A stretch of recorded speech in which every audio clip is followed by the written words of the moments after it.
Good evening. Welcome to the Pearl Report. I'm Diana Lin. Tonight, we're going to Vancouver, a city in Canada of 2.5 million people, 400,000 of them ethnic Chinese. As producer Chris Lincoln reports, the Chinese have changed Vancouver, especially the waves of migration from Hong Kong, Taiwan, and now mainland China.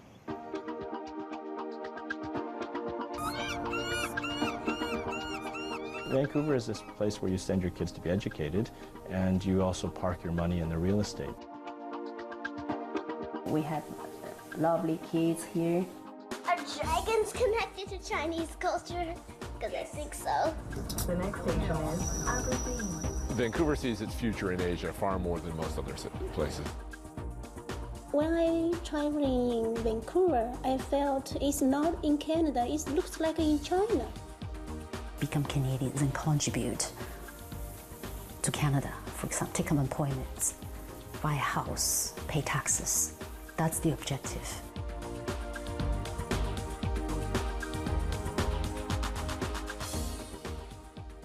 Were you leading or following? Following. Just for me, yeah. Zheng Lihong came to Vancouver in 1998, leaving behind a job as a government accountant in Hunan province. I can see what's my future easily, right? Maybe that's just a director of one department, then you retire. That's my life. So I want to have a different life, maybe more challenge, and for new environment. Lihong came to Canada as an economic migrant under the Skilled Workers Program. Canada regularly adjusts its intake. This year it's inviting applications from 50 skilled categories.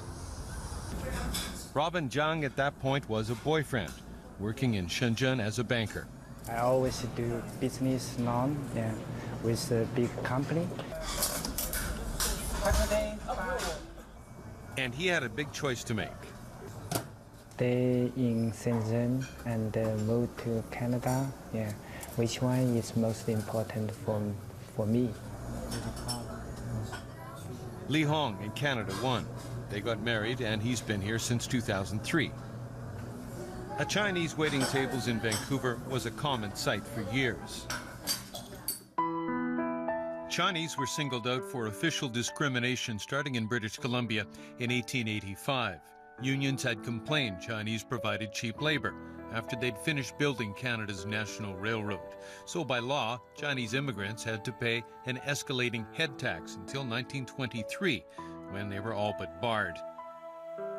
From then until the Chinese Exclusion Act was repealed in 1947, much of the Chinese population was single men working menial jobs. Because Chinese weren't allowed to vote, they weren't technically allowed to be professionals, lawyers, doctors, things like that. And they were your cooks, they were your gardeners, they were your waiters. In 1967, immigration laws that were built around white supremacy, that had racial preferences for European migrants, were finally removed and reformed, and we had a new immigration system. it admitted people based on skills.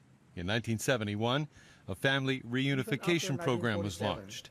It wasn't until this year that the British Columbia government officially apologized for decades of racism against Chinese.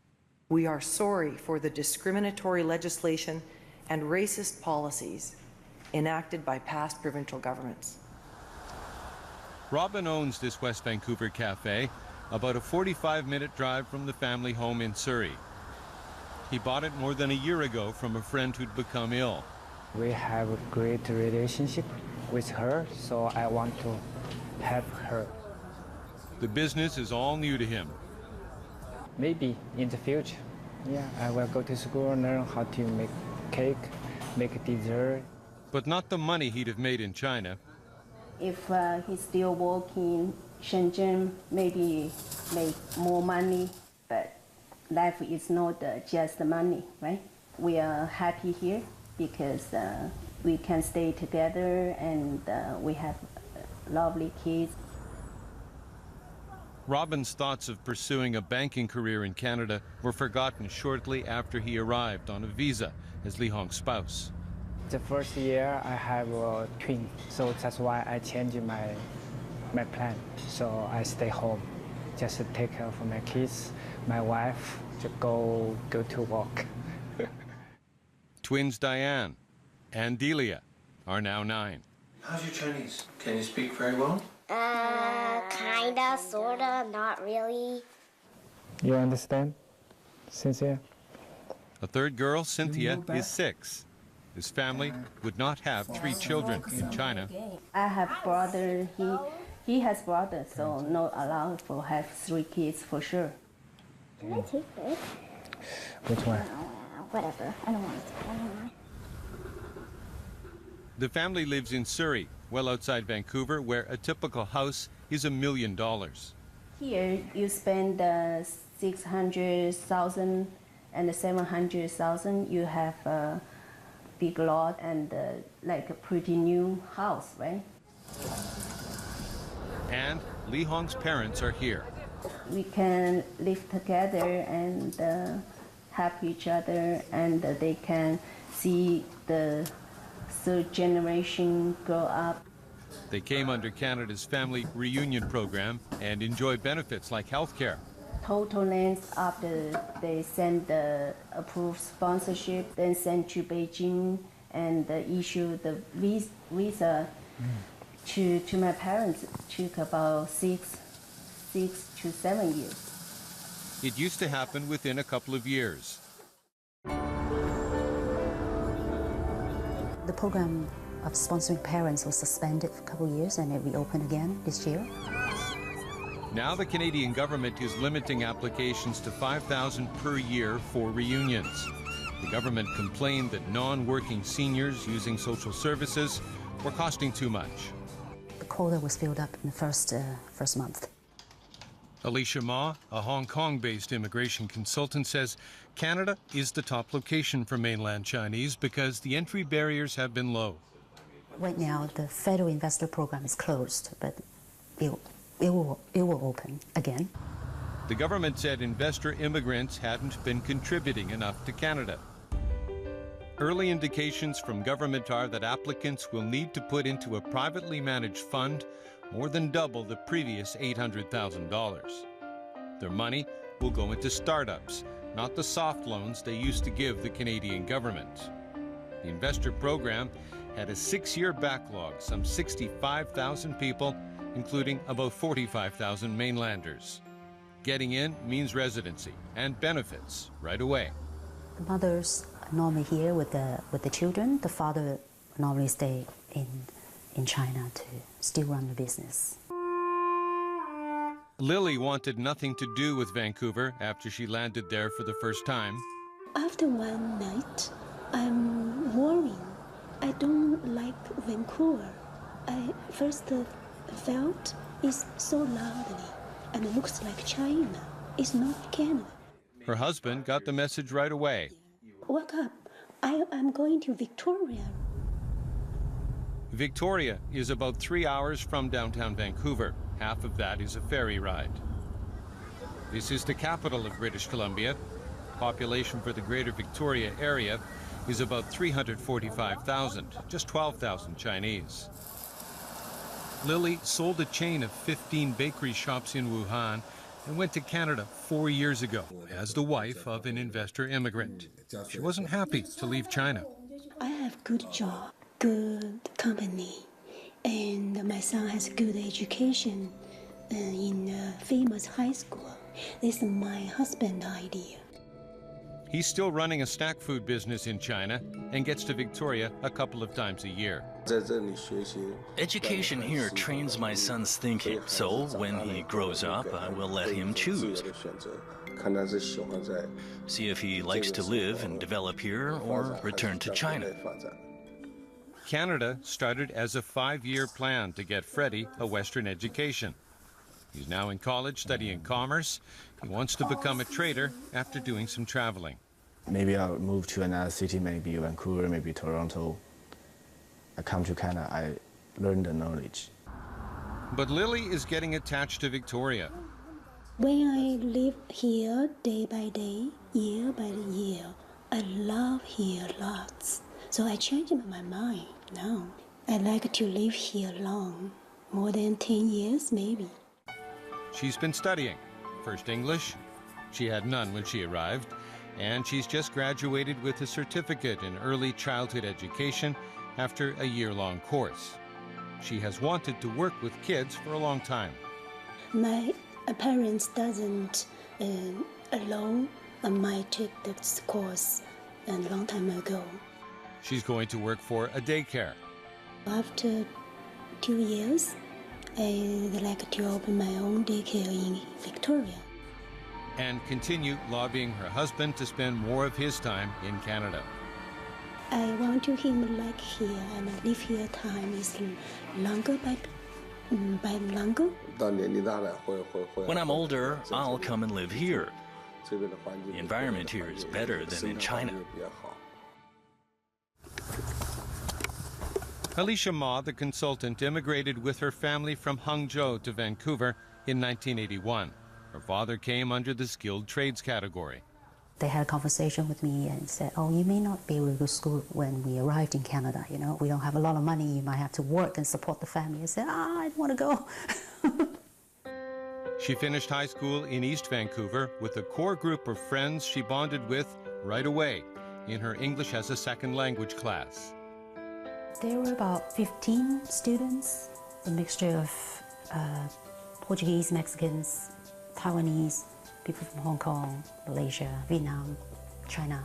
I almost did not have friends outside of that group in high school.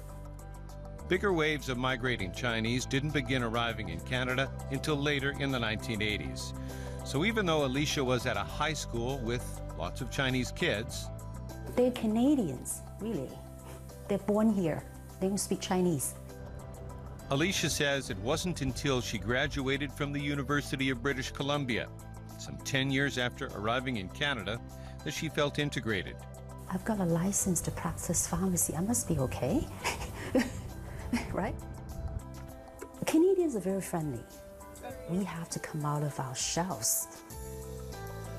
So when the invitations present themselves, we're ready to take them up.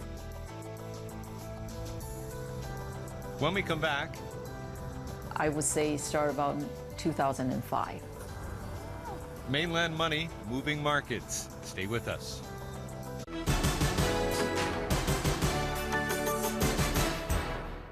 Welcome back to the Power Report.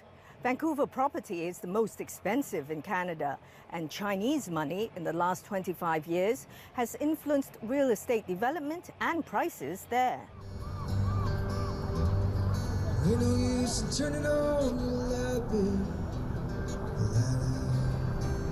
Metropolitan Vancouver. At nearly 1 in every 5 people, ethnic Chinese make up a greater part of the population than any other big city in North America. Great place to spend money. It's not a great place to make a tremendous amount of money, except in real estate. We bring together, first Henry Yu grew up here. He studies and documents Vancouver history. He says Asians have dominated the property market here for the last half-century. In the 80s and 90s especially, you saw more and more Hong Kong Chinese as real estate brokers, as developers, the rise of some very big development companies.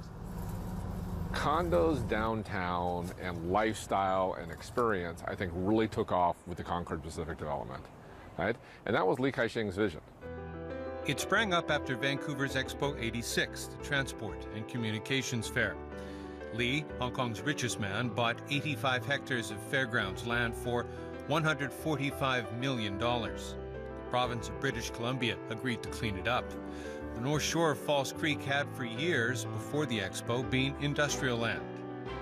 It's been turned into residential land.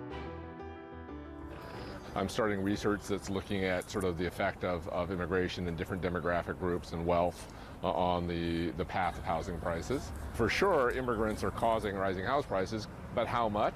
I think that's really, really hard to tell because we don't have the data to really identify who's buying what, how much wealth do they have, all the kinds of things you'd need to know. So the current idea that mainland money is now buying up Vancouver property is anecdotal. You see support for the anecdotes in the sense that the neighborhoods that demographically seem to be getting sort of a bigger piece of mainland immigration are the more expensive neighborhoods. For instance, the west side of Vancouver, to buy a house, it's not possible for less than $1.5 million. Due partly to the University of British Columbia being there. Last year, the number of foreign students from mainland China grew by 25% and passed 2,500. They now command 27% of the foreign student population, almost double the number of Americans. We stood in one spot and saw the 3 phases of property redevelopment in Dunbar, one of Vancouver's most desirable West Side neighborhoods. This 40-year-old 2,500 square foot house sold for more than the asking price of $1.798 million in less than a week in January. On the front door are business cards left by a painter and a contractor, because there's every chance this house will be knocked down and rebuilt, like the one right across the lane. On the other side, a newly rebuilt house in the right neighborhood, close to UBC, even closer to the nature trails on the university endowment lands, and a bike ride to beaches that surround the university. Lin Xu, originally from Taiwan, owns the company that sold this house. Taiwanese were a significant minority of migrating Chinese to Vancouver in the mid-1980s when Lin began selling property. That time, it's like whole Vancouver, there's only about 3 or 4 Mandarin-speaking agents. So I felt that's a great opportunity, and my sort of instinct turned out to be right. Mandarin-speaking agents are all over the residential market now, so Lin leads a commercial property team because after they buy homes, some Chinese buyers look for commercial property. I see the same trend from like for Hong Kong, and actually it applies to Taiwan and now applies to mainland Chinese. In Richmond, there's a prime site being developed by mainland money right on the SkyTrain route, running down Richmond's main commercial corridor, number 3 road. Actually, huge site. We help them to assemble basically closer to 2 blocks of land. And if the zoning passes, then you can build over 1 million square feet, mixed use, residential and commercial. This entire area flanking number 3 road is called Capstan Village. Across 3 road from that project, Pinnacle Living wants to build 1,700 units. Concord Pacific is here as well. Its Concord Gardens will cover more than 3 hectares. What's happening here is big enough that a new SkyTrain station will be built. Much of this has been pre-sold with advertising that would look familiar to anyone from Hong Kong. Richmond has a population of 205,000 people. Hong Kong people started moving there in the 1980s in the run-up to the handover. Because of the mad rush to get out of Hong Kong before 1997, quite a few buyers were buying, based on a photo or on a recommendation of friends. Richmond went from a place with a relatively low population density to having lots and lots of people, the majority of which were ethnic Chinese. And so now it's nearly 65% ethnic Chinese. There's a lot of new mainland migration as well because of this incredible concentration of services, of really good Chinese restaurants, of various regional cuisines. Density is increasing, but there's a limit. There are restrictions in Richmond on how high you can build because of the earthquake threat. Richmond is delta land. If an earthquake hits, and it will hit, it's just a matter of when, buildings will basically topple. You'll see Chinese language signs all over the commercial areas. This has prompted complaints to Richmond Council and a proposal that signs be 2/3 English or French, Canada's 2 official languages. When the Richmond City Council considered this proposal, that unanimously said no way. And partly it's because they know who the voters are and which side the majority is on. Richmond Council has, since 2005, also rejected 4 applications to expand from the Lingyan Mountain Temple, an offshoot of a Taiwan Buddhist monastery. Right now it's this big, and it would become this big. The temple is on number 5 road, along a stretch known as the Highway to Heaven. The city of Richmond permitted religious institutions to build on agricultural land here, with a key stipulation that has never been relaxed. They must stick within the first 110 meters. And if the Lingyan Temple would just go back to the drawing board and work within the boundaries, they could be building tomorrow. Carol Day is a former Richmond school trustee who lives nearby and opposes the plan. The temple is proposing a land swap to build on the so-called backlands area beyond 110 meters. They want an exception, and not a minor exception. They want to go from 110 meters to 250 meters deep.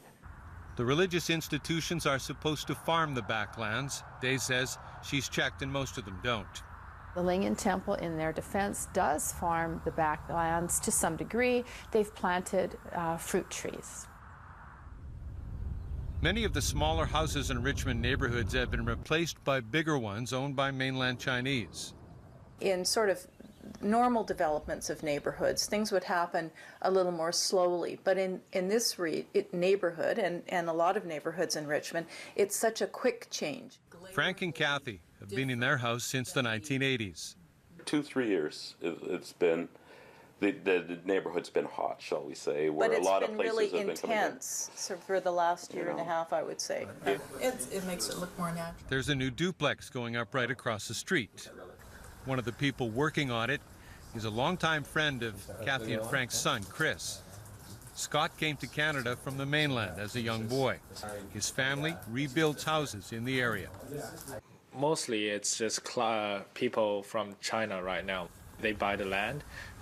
They tear it down. We design and build one for them, new one. I do the layout of the rooms mostly. Richmond, the law, you're allowed to build something with over 16 foot of a height on the ceiling. Normally Vancouver wouldn't allow, and that's what they really like. It's not like the houses that are here, the design, that you're losing any great character. They were mid-tier, suburb homes, 4 or 5 bedrooms. The houses that are coming in here, I mean, they're nice houses. They arguably, improve the value of the neighborhood. Frank bought his home for about $150,000. He figures it's worth $1 million. It's double-edged, right? It's good that it's gone up for us. But for his 2 sons? Would they have really an opportunity in Richmond to buy a house? Probably not. The median household income in the Vancouver area is only about $69,000 a year.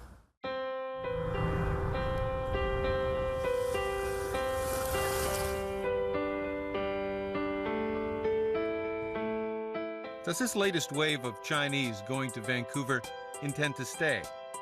If the kids settle in Canada, then I think they will have every intention to stay here as their primary residence.